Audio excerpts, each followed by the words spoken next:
Une sorcière de 223 ans trouve un bébé abandonné dans une forêt. Elle n'a jamais élevé un enfant. Elle ne sait même pas comment le nourrir. Et pourtant, ce bébé possède une magie qu'elle n'a jamais vue chez un humain. 16 ans plus tard, cet enfant est devenu une adolescente surprotectrice qui empoisonne tous les hommes qui regardent sa mère. Et la question qui va hanter toute leur histoire, c'est « Qu'est-ce qu'une famille, quand le sang ne compte pas ?» Alyssa se promène dans les bois quand un bruit la stoppe. Elle écarte les branches et découvre un nourrisson posé à même le sol. Pas de mère. Juste un bébé qui hurle dans le silence de la forêt. Elle devrait partir. Elle n'a aucune raison de s'en occuper. Mais lorsqu'elle pose les yeux sur lui, elle sent quelque chose d'anormal. Une magie brute, désordonnée, bien trop puissante pour un enfant humain. Le bébé cesse de pleurer. Il la regarde. Et dans ce regard, quelque chose se noue. Un lien. Irréversible. Alyssa vient de décider qu'elle élèvera cet enfant. Sans manuel. Sans préparation. Sans la moindre idée de ce qu'elle fait. 16 ans plus tard. Un commerçant interpelle Viola dans la rue. « Vous prenez bien soin de votre aîné, c'est gentil. » Il désigne Alyssa. Il la prend pour l'apprentie. Viola sourit poliment, mais la vérité, c'est qu'elle reste collée à sa mère parce qu'Alyssa se perd dès qu'elle tourne au coin d'une rue. Alyssa a 223 ans. Son visage n'a pas changé d'un jour. Viola, elle, a grandi. Et le monde commence à le remarquer. Dans une boutique, Viola repère une pierre d'invocation de Phénix. Alyssa refuse immédiatement. La dernière fois, Viola a invoqué un dragon volcanique dans leur salon. Viola pique une crise, devant tout le monde. Alyssa cède. Elle cède toujours. Elera, la commerçante, les observe et secoue la tête. Elle adore leur complicité, mais elle voit ce qu'Alyssa refuse de voir. Viola a 16 ans. Il est temps qu'elle traverse sa crise. Alyssa la regarde comme si elle avait encore 3 mois. Elera lui dit doucement, elle grandit, Alyssa. Alyssa encaisse. Mais lorsque Viola la remercie pour le cadeau avec un sourire désarmant, tout s'efface. Elle sera toujours son bébé. Et c'est exactement le problème. Parce que Viola, elle, ne veut pas grandir. Pas si grandir signifie partager sa mère. Dans la rue, des hommes admirent la beauté d'Alyssa. Viola ne voit qu'une menace. Au déjeuner, elle met sa mère en garde contre tous les hommes de la ville. Alyssa rit, la rassure. Personne ne l'a jamais draguée. Elle se trouve trop peu jolie pour ça. Viola, elle, se souvient du jour où quelqu'un l'a abordée. C'était pour lui demander si elle était perdue. Ce soir-là, Alyssa prend le thé avec Jiro et Luna, ses amis d'enfance. 2 siècles d'amitié. Il lui suggère de s'habiller davantage comme une sorcière. Alyssa essaie. Résultat, on dirait un déguisement d'Halloween. Il rit. Puis Luna lâche, l'air de rien. Viola pourrait bientôt avoir un compagnon.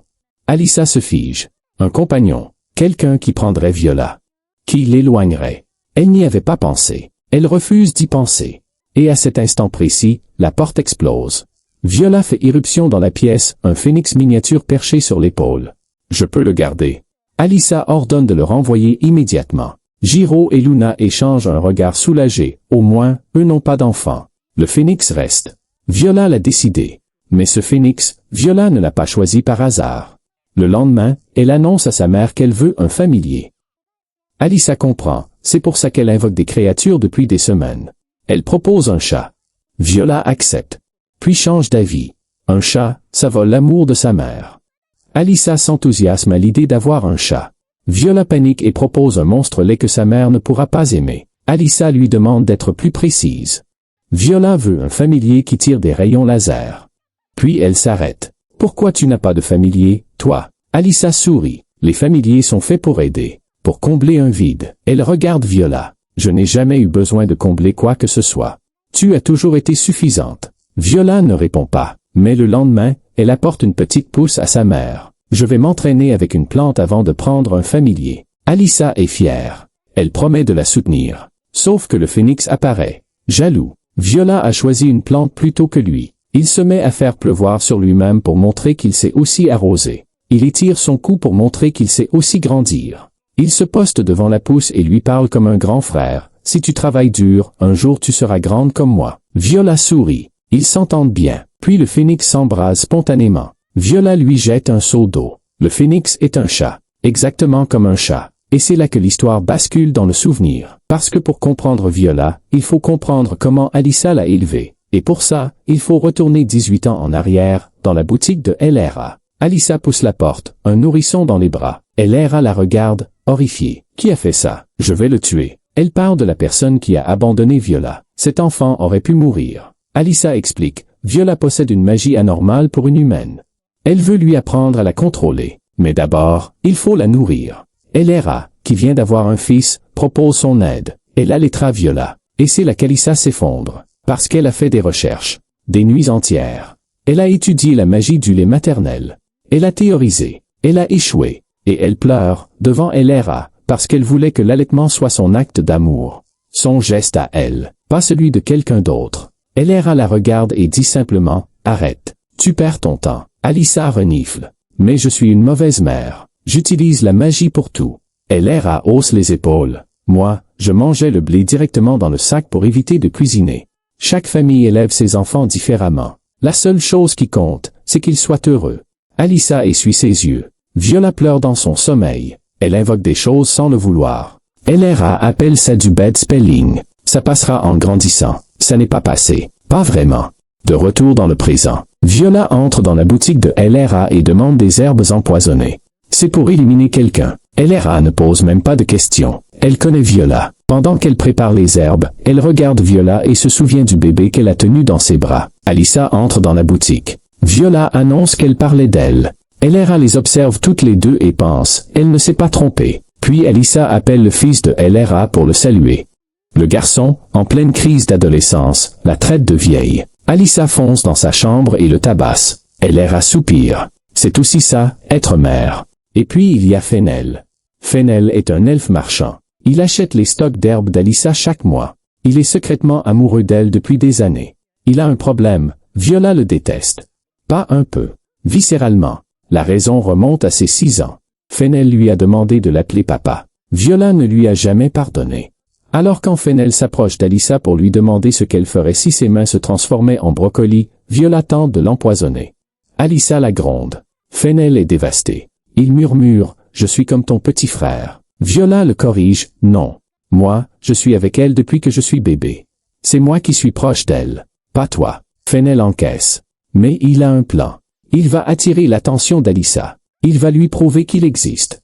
Viola lui dit, « Je ne t'ai pas tué parce que tu n'as aucune chance. » Le phénix, fidèle à sa maîtresse, attaque Fennel et commence à le manger. Alyssa revient avec un gâteau, sauve Fennel, gronde Viola, s'excuse auprès de Fennel. Fennel sourit. « C'est bon. Je connais Viola. » Alyssa le remercie de passer du temps avec Viola, de veiller sur elle. Fennel comprend à cet instant qu'il ne gagnera jamais. Pas contre Viola. Pas contre ce lien. Mais Viola, contre toute attente, lui prépare un jeu. Une partie de pêche. S'il attrape 3 anguilles, il gagne une photo d'Alyssa. Fennel accepte immédiatement. Il lance sa ligne dans tous les sens. Les anguilles ne mordent pas. Viola essaie de l'aider. Il lui dit de se taire. Un sigle brille. L'anguille dorée apparaît. Fennel se jette dessus. Il tire. Il lutte. Il gagne. Sauf que ce n'est pas une anguille. C'est le phénix. Et Viola n'a jamais eu l'intention de le laisser gagner. 10 ans plus tôt, Viola faisait exactement la même chose. Elle invoquait des anguilles dans son sommeil. Alyssa se réveillait dans une pièce inondée. Viola pleurait. Ce n'était pas du bad spelling. C'était un esprit d'eau, attiré par sa magie, qui voulait être son ami. Alyssa lui avait expliqué, les esprits ne sont pas des créatures vivantes. Ils sont la magie elle-même. On ne peut généralement pas les voir.